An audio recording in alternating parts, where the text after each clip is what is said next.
यहाँ पर कुछ होने के बाद प्रेसिडेंट को पकड़ के मारते हैं, काट काट के फेंक देते हैं। इस देश के भाई कम से कम 10% लोगों ने मीट खा रखा था, वो भी human meet.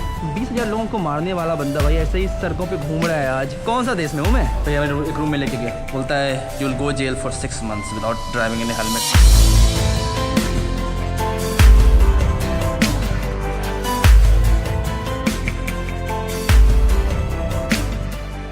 Good evening guys and welcome back to the channel.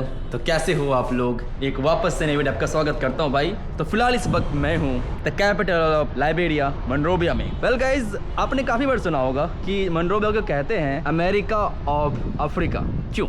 मैंने थोड़ी इसके बारे में पढ़ा, थोड़े वीडियोस देखे और सोचा कि इस वीडियो की जो शुरुआत है थोड़ी हिस्ट्री से की जाए, क्योंकि ये देश का फॉर्म कैसे हुआ, ये देश कैसे सिविल वॉर से निकला, ये जानना भाई बहुत जरूरी है इस देश को मैं आगे दिखाने से पहले। तो भाई सबसे पहले बात करते हैं लाइबेरिया फॉर्म कैसे हुआ। भाई लाइबेरिया जो फॉर्म हुआ है वो हुआ है स्लेव्स के द्वारा, राइट। ये बात तो भाई आपको पता होगी कि वेस्ट अफ्रीका से काफ़ी सारे काले स्लेव्स को ले जाया गया था अमेरिका, चेन में बांध करके पूरा अटलांटिक क्रॉस करके ले जाया गया था। लेकिन जब भाई स्लेवरी का जो एबॉलिशमेंट हुआ, जब स्लेवरी बंद हुई भाई, तो वहाँ के जो प्रेसिडेंट थे उस समय के, अमेरिका के जो प्रेसिडेंट थे, उन्होंने कहा कि इस देश में अमेरिका के अंदर जो ब्लैक लोग ऑलरेडी आ रखे हैं रह नहीं पाएंगे, सोसाइटी इनको कभी एक्सेप्ट नहीं करेगी। क्योंकि भाई अब मैं बात कर रहा हूँ 1800 ईस्वी के आसपास की, 1800, आज से 200 साल पहले की बात कर रहा हूँ। तो यहाँ पे रह नहीं पाएंगे, इनको वापस से हम अफ्रीका भेजते हैं। तो उसके बाद एक समिति बनाई गई और कम से कम 15 से 20 हज़ार स्लेव्स को, ब्लैक स्लेव्स को वापस से अफ्रीका भेजा गया कि भाई आप अपने देश में जाओ, क्योंकि अमेरिकन सोसाइटी आपको कभी एक्सेप्ट नहीं कर पाएगी, आपके साथ रेसिज्म होगा। तो हालांकि रेसिज्म ऐसे इतना कभी बंद नहीं हुआ है, लेकिन 200 साल पहले पुरानी बात है भाई, कितना रेसिज्म होता होगा। तो रेसिज्म होगा आपके साथ, आप चले जाओ भाई वापस से अफ्रीका। तो तकरीबन 15 से 20 हज़ार अफ्रीकन स्लेव्स वापस से यहाँ पर आए और एक इस देश का फॉर्मेशन हुआ, लाइबेरिया। लाइबेरिया का मतलब ही होता है फ्री। जो फ्री स्लेव्स थे उनको वापस से यहाँ पे लाके इस देश की स्थापना हुई। तो स्लेव यहाँ पर ऑलरेडी आना स्टार्ट हो गए थे 1820 के आसपास, लेकिन 1847 में फाइनली इस कंट्री को इंडिपेंडेंस मिली और भाई जो बैक स्लेव थे उन्होंने इस देश को बनाया, लाइबेरिया। 1847 इंडिया से ऑलमोस्ट 100 साल पहले ये देश आज़ाद हुआ था और भाई अफ्रीका की पहली एक नेशन बनी थी, इंडिपेंडेंट नेशन बनी थी लाइबेरिया। तो ये देश बहुत पुराना है, इसकी हिस्ट्री बहुत पुरानी है, मतलब ऐसे कोई खास पुरानी हिस्ट्री नहीं है, लेकिन ये देश भाई बहुत पुराना है। 1847 में भाई ये देश बना है। 1847 में ये देश बनने के बाद जो अमेरिका से लोग यहाँ पर आए थे, जो उनको बोल लो भाई आप अमेरिको लाइबेरियन। जो अमेरिकन लाइबेरियन लोग थे, इस देश की भाई पॉपुलेशन का सिर्फ मान के चलो 4-5% लोग थे और बाकी जो थे यहाँ के लोकल ट्राइबल लोग थे। तो वो लोग अमेरिका से यहाँ पे आए, इस देश की स्थापना हुई। लेकिन भाई जो पावर, कंट्रोल और मनी वो जो था भाई अफ्रीकन लोगों के पास था, जो कि अमेरिका से आए थे, न कि यहाँ के लोकल ट्राइब को। पावर और मनी भाई हमेशा अमेरिकन लाइबेरियन के पास ही रही 100 सालों तक। फिर भाई 100 सालों के बाद इस देश का भाई एक चेहरे के नाम याद रखना भाई, सैमुअल ड्यू कहते हैं भाई उसे। सैमुअल ड्यू करके एक नाम का बंदा था भाई, उसने एक रिवॉल्यूशन स्टार्ट की और वॉर चला, सिविल वॉर चला इस देश के अंदर। इस देश की मतलब काफ़ी लोगों को मारा गया, बहुत सारी चीज़ें खराब हुई इस देश के अंदर। और पहली ये था भाई लाइबेरियन फर्स्ट सिविल वॉर, क्योंकि भाई जब अमेरिका से लोग ब्लैक पीपल यहाँ पर आए तो उनके पास सारी पावर थी और जो यहाँ के जो लोकल आदिवासी लोग थे, जो लोकल ट्राइबल लोग थे, उन पर कभी ध्यान नहीं दिया गया। देश की पॉपुलेशन सिर्फ 5%, बट सब कुछ कंट्रोल कर रही है भाई वही 5% के लोग, सारे पैसे, सारे पावर्स, सारे गवर्नमेंट पावर। और इस देश को कहते हैं अमेरिका ऑफ अफ्रीका इसलिए क्योंकि सब कुछ भाई डुप्लीकेट, रेप्लिका है भाई अमेरिका का, क्योंकि लोग यहाँ पे अमेरिका से आए थे। तो भाई इस देश में भी प्रेसिडेंट है, इस देश में भी व्हाइट हाउस की तरह कुछ बना हुआ है। इस देश में भाई माइल्स यूज करते हैं लोग, इस देश में पाउंड यूज करते हैं, रोड इंपीरियल सिस्टम, जो कि पूरी दुनिया में भाई कोई भी देश यूज नहीं करता, सिर्फ 2-3 देश जो यूज करते हैं। एक तो भाई अमेरिका हो गया और दूसरा हो गया आई थिंक म्यांमार, हमारा पड़ोसी देश भाई, और तीसरा ये है लाइबेरिया। इनफैक्ट भाई अगर आप रोड पे चलोगे तो यहाँ पे स्ट्रीट वगैरह के नाम भी जिस तरह न्यूयॉर्क में स्ट्रीट लिखा रहता है वही बना हुआ है। इनकी फ्लैग सेम है, उनकी करेंसी सेम है, करेंसी ये लोग यूज करते हैं डॉलर। और भाई इस देश की जो कैपिटल है मनरोबिया, वो भी एक्चुअली जेम्स मुनरो, जो कि भाई अमेरिका के जो 3rd प्रेसिडेंट थे उनके नाम पे रखा गया मनरोबिया, क्योंकि भाई अमेरिका के जो 3rd प्रेसिडेंट थे जेम्स मुनरो, उन्होंने ये एक्चुअली जो स्लेवरी थे उसको सपोर्ट नहीं करते थे। तो भाई उनके नाम पे इस सिटी का नाम, इसके कैपिटल सिटी का नाम उन्होंने मनरोबिया रखा। तो भाई जो सैमुअल ड्यू भाई साहब थे उन्होंने छेड़ दिया भाई विद्रोह, छेड़ दिया कि ना भाई हम हमेशा अमेरिकन जो लाइबेरियन के पावर में क्यों रहें, हम जो लोकल ट्राइब हैं हम भी पावर चाहिए। तो भाई वॉर हुआ, सिविल वॉर हुआ और उस समय के जो 20वें प्रेसिडेंट थे, क्योंकि भाई ये कंट्री ऑलरेडी काफ़ी पुराना हो चुका था, उस समय के 20वें प्रेसिडेंट, यहाँ पे भाई प्रत्येक 6 साल में इलेक्शन होता है, तो 120 साल तक अमेरिकन लाइब्रेरी ने रूल किया। लेकिन जो 20वें प्रेसिडेंट थे भाई, जो सैमुअल ड्यू भाई साहब थे, उन्होंने विद्रोह छेड़ा। उसके बाद इस देश के प्रेसिडेंट को उस समय मार गिराया भाई। मारा ही नहीं भाई, सैमुअल डू भाई साहब ने उन्होंने मारा ही नहीं, उनको भाई रोड पे ले जाके सरेआम मारा है एकदम, और उनके एक एक पार्ट को काटा गया, उनके एक एक पार्ट को हर जगह फेंका गया। तो ये भाई सरेआम हुआ। यहाँ पे भाई जो कू होता है ना, वो अलग देशों की तरह नहीं होता। जैसे कि भाई म्यांमार के अंदर भी क्यों हुआ था अभी 2-3 साल कुछ साल पहले, वहाँ पे भाई प्रेसिडेंट को सिर्फ अरेस्ट कर लेते हैं और जेल में डाल देते हैं। भाई यहाँ पर वो नहीं होता, यहाँ पर कू होने के बाद प्रेसिडेंट को पकड़ के मारते हैं, काट के फेंक देते हैं। तो सेम बात हुई यहाँ पर। सैमुअल डो भाई साहब ने इनके जो प्रेसिडेंट थे, विce प्रेसिडेंट, उसको मार के काट फाड़ दिया। फिर भाई बनते हैं सैमुअल डो भाई साहब इस देश के 21वें प्रेसिडेंट। लेकिन उनके पावर में भी भाई कुछ चीज़ें सही नहीं चल रही थी। करप्शन काफ़ी ज़्यादा था, इस देश को काइंड ऑफ एक्सप्लॉइट किया जा रहा था। और फिर एक और नाम आता है यहाँ पे, चार्ल्स टेलर का। चार्ल्स टेलर भाई साहब पहले सैमुअल डो के अंदर काम करते थे। वो भाई लाइबेरिया में ही पैदा हुए थे। उनके बाद वो चले गए MIT में पढ़ाई करने के लिए, अमेरिका में पढ़ाई करने के लिए। और उनके पास ऊपर कुछ फ्रॉड का चार्जेस था, तो उनको अमेरिका में उनको अरेस्ट कर लिया गया था। अमेरिका के जेल में भाई काफ़ी टाइम व्यतीत किया। फिर वहाँ जेल से वो भाग गए, और जेल से भागने के बाद वो चले गए लीबिया। और लीबिया में भाई गद्दाफी के अंदर उन्होंने ट्रेनिंग ली, और वापस से आते हैं भाई इस देश के अंदर, लाइबेरिया के अंदर। वापस से एक विद्रोह करते हैं भाई सैमुअल डियो की तरफ। और अगेन जो भाई सैमुअल डियो ने किया था कि यहाँ के प्रेसिडेंट को मार दिया, चार्ल्स टेलर भाई साहब ने सेम काम किया भाई। मतलब वो जो कर्मा होता है ना, वो कर्मा भुगता उन्होंने। लेकिन इस तरह भाई मारा उसको, सैमुअल डो भाई साहब को, क्या बताऊं। वीडियो भाई उसकी यूट्यूब पे है, चाहो तो आप देख सकते हो कि कैसे मारा है सैमुअल डो भाई साहब को। भाई दोनों कान काट दिए, शरीर के भाई कितने टुकड़े किए उसके, और पूरा एकदम सरी गली में, यहाँ के कैपिटल के एकदम मेन चौराहे पे जाके जो सैमुअल डो भाई साहब जो थे, जो कि 21st प्रेसिडेंट थे इस देश के, उनको मारा गया। लेकिन जो चार्ल्स टेलर का जो तरीका था ना, वो दुनिया को पसंद नहीं आई। ये सबसे मतलब डार्क चैप्टर है लाइबेरिया के हिस्ट्री का, कि भाई लिटरली जिसको भी बंदूक दे पाते थे चार्ल्स भाई साहब ने सबको दे दिया कि भाई सैमुअल डो भाई सबको मारना है, बंदूक किसको चाहिए, सबको दूंगा मैं बंदूक। भाई इनफैक्ट 8 साल के बच्चे तक को नहीं छोड़ा भाई। बहुत सारे चाइल्ड सोल्जर थे यहाँ पे, हजारों भाई लाखों के संख्या में चाइल्ड सोल्जर थे, 8 साल के बच्चे। और पता है उनको मतलब निडर बनाने के लिए क्या करते थे वो, कि भाई किसी बच्चे को पकड़ा या किसी लोगों को पकड़ा, उसको भाई काट दिया, उसका जो खून निकाला, यस आदमी का खून, भाई आदमी का खून निकाल के बच्चे को पिलाते थे कि भाई तुम निडर बनोगे, तुम हमारे लिए फेथफुल रहोगे। और 8 से 10 साल के बच्चे भाई आ गए एकदम लड़ाई करने के लिए।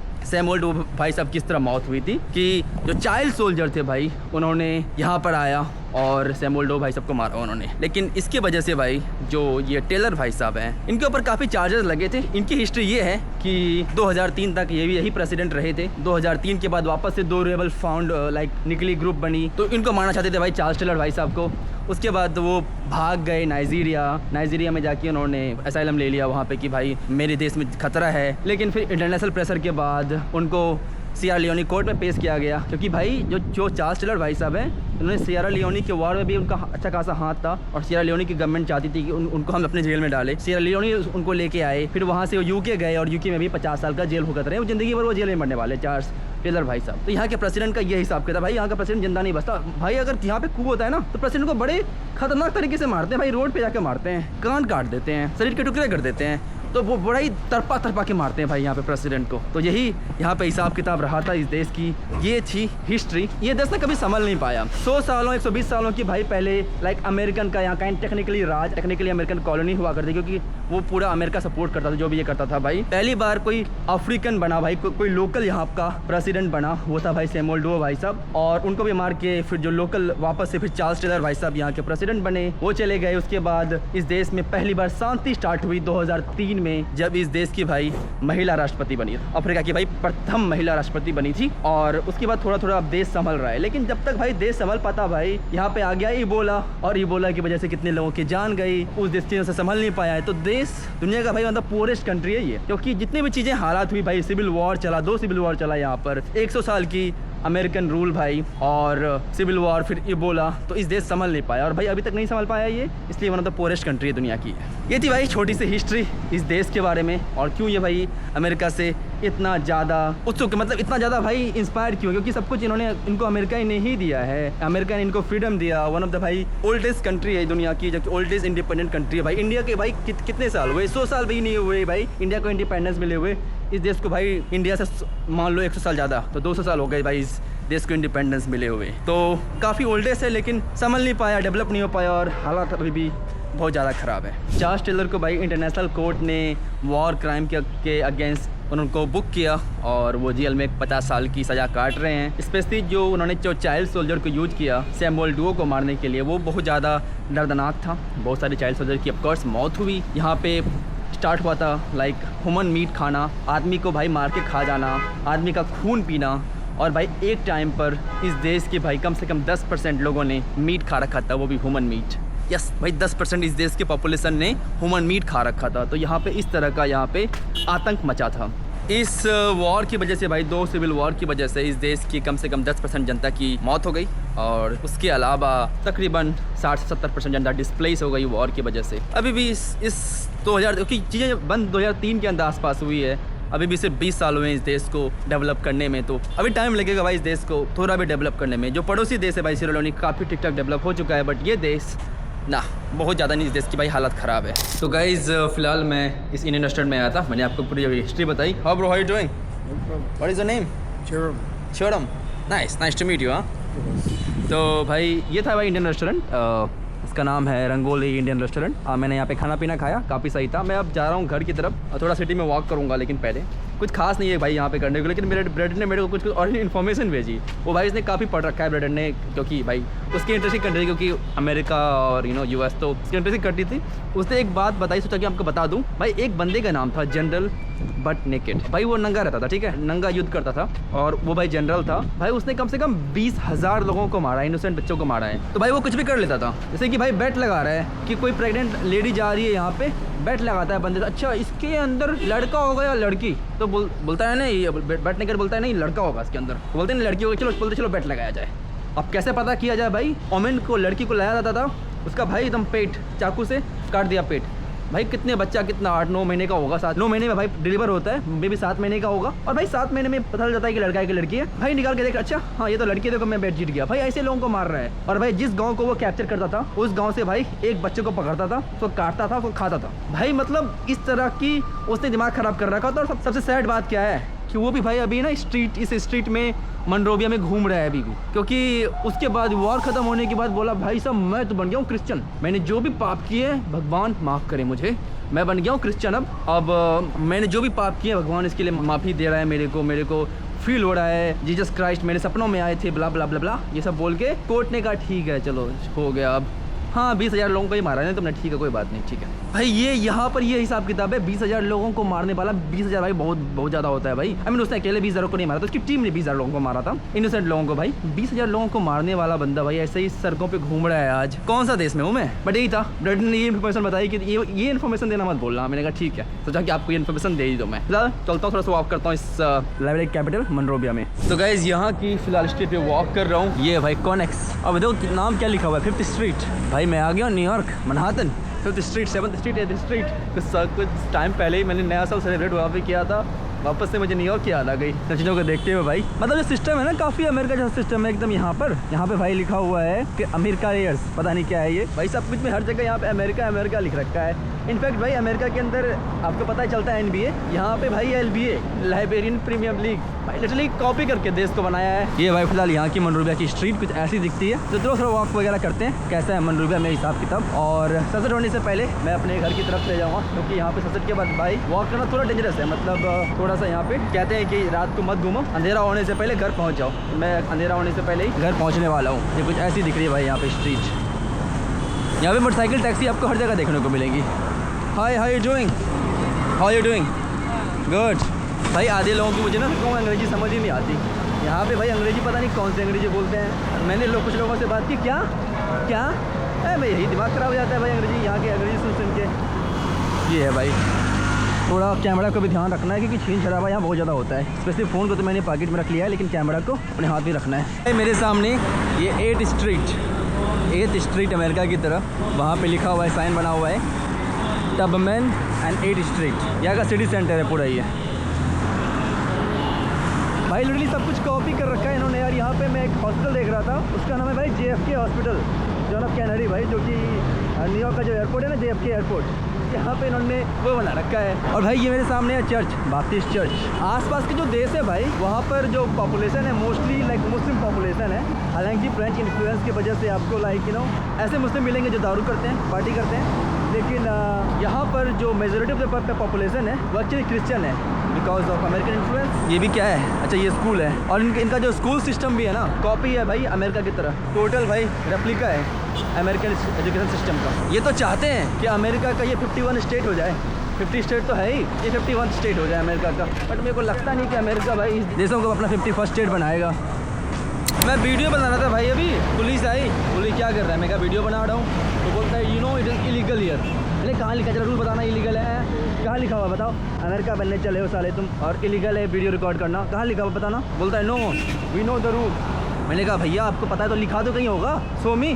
बोलता ओके गो, चला आ गया भाई मैं। गजब है इनका यार, यहाँ की पुलिस ना, अगर आप फॉरनर दिख गए, क्योंकि भाई मैं लोकल की तरह दिखता नहीं हूँ, ऑलमोस्ट हो गया हूँ अफ्रीका में ट्रैवल करते करते, लेकिन लोकल अभी तक बन नहीं पाया हूँ पूरी तरह से, तो मिड पॉइंट पे रह गया। तो आपको भाई इसी तरह परेशान करेंगे आगे पुलिस, पैसे मांगेंगे, प्राइम मांगेंगे, जो भाई हमने कल दिया था। आज पूरा दिन भाई इस देश में रहा, कल रहूँगा पूरा दिन और इसी देश में, फिर परसों निकल जाऊँगा यार। यहाँ पे ना कुछ खास है नहीं, छोटी छोटी जो कंट्रीज जो है भाई कुछ खास करने को है नहीं, और बहुत महंगी है बिना किसी बात के, और पुलिस हरास करती है आपको। तो क्यों मैं इस देश में टाइम बिताऊँ यार, मैं नहीं जाऊँगा, जाके रहूँगा यूरोप में, या तो फिर ट्रैवल करूँगा एशिया में। यार एशिया बेस्ट है हमारा, इतना हरास तो नहीं करती पुलिस, जाके एशिया में ट्रैवल करो यार, सबसे बड़ा बेस्ट प्लेस लगती है ट्रैवल की दुनिया में ना, एशिया ही है यहाँ पे। चल फिलहाल ऐसे मैं वॉक कर रहा हूँ यहाँ के ऐसी स्ट्रीट पे।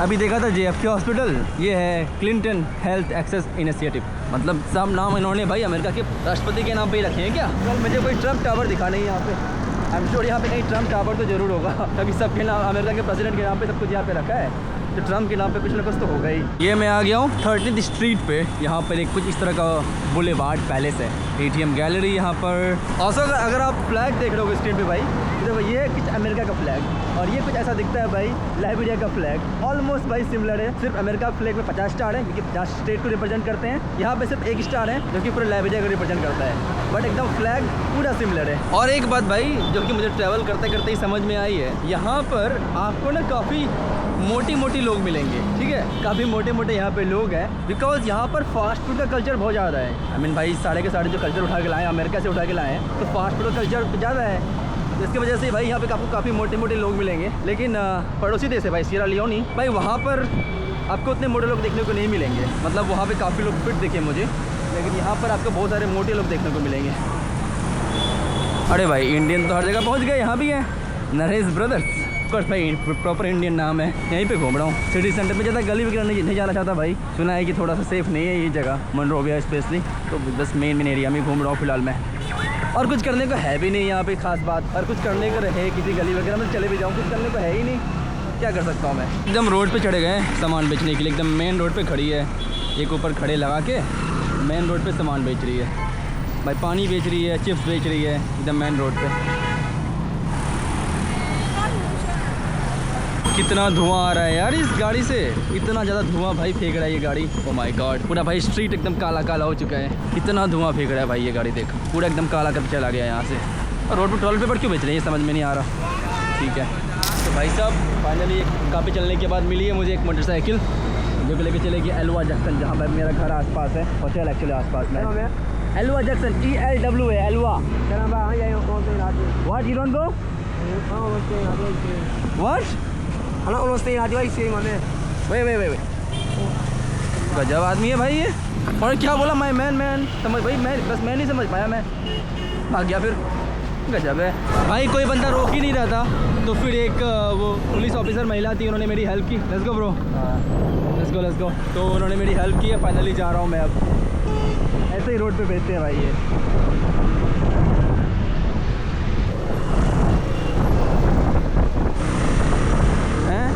भाई जा रहे हैं गलत डायरेक्शन में, उधर से आने वाला रास्ता है, तो यहाँ पे येलो लाइन पड़ी हुई है, इनको उसको कोई फर्क नहीं पड़ता भाई।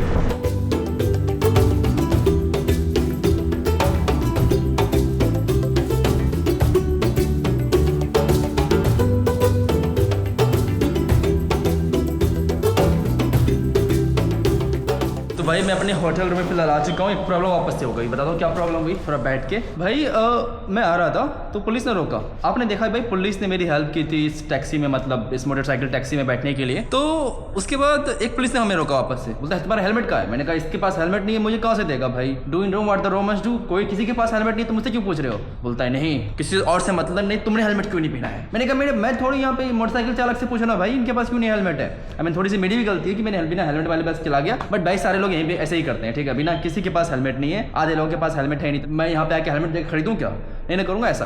तो उसके बाद क्या हुआ, बोलता है चलो आजा रूम में आ जाओ। भैया मैंने एक रूम में लेके गया, बोलता है you will go jail for 6 months without driving in helmet. मैंने कहा जेल, मैंने कहा चल ठीक एक काम कर जा चल।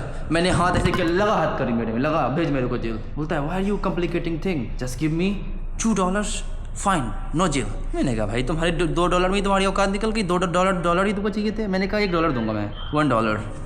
बोलता है ठीक है, $1 दिया भाई। बोलता है ओके जाओ। मैंने कहा इसी बंदे के साथ जाऊँ क्या। बोलता है हाँ कोई प्रॉब्लम नहीं है, बिना हेलमेट के चलता है यहाँ पे, नॉर्मल है यहाँ पे। तो सीधा मांग लेते हैं ना भाई, भीख मंगे की तरह, भाई दे दे $1 मुझे। क्यों ये जेल लेके, जेल वाला 6 महीने तो जेल में डालेंगे, ये मेरे को धमकी दे रहे हो, ब्लफ कर रहे हो, क्यों भाई। सीधा मांग ले $1 चाहिए मेरे को, 80 रुपये चाहिए। भीख मंगी डायरेक्टली पैसे मांगते तो मैं डायरेक्टली मांग ले। बोलता नहीं चलो ठीक है। वो आओ जो आओ भाई, ये कंटेंट मुझे बिल्कुल पसंद नहीं आ रही ना। लोग ठीक ठाक है, पुलिस बड़े एकदम क्या बताऊँ सी टाइप के लोग हैं यहाँ पे।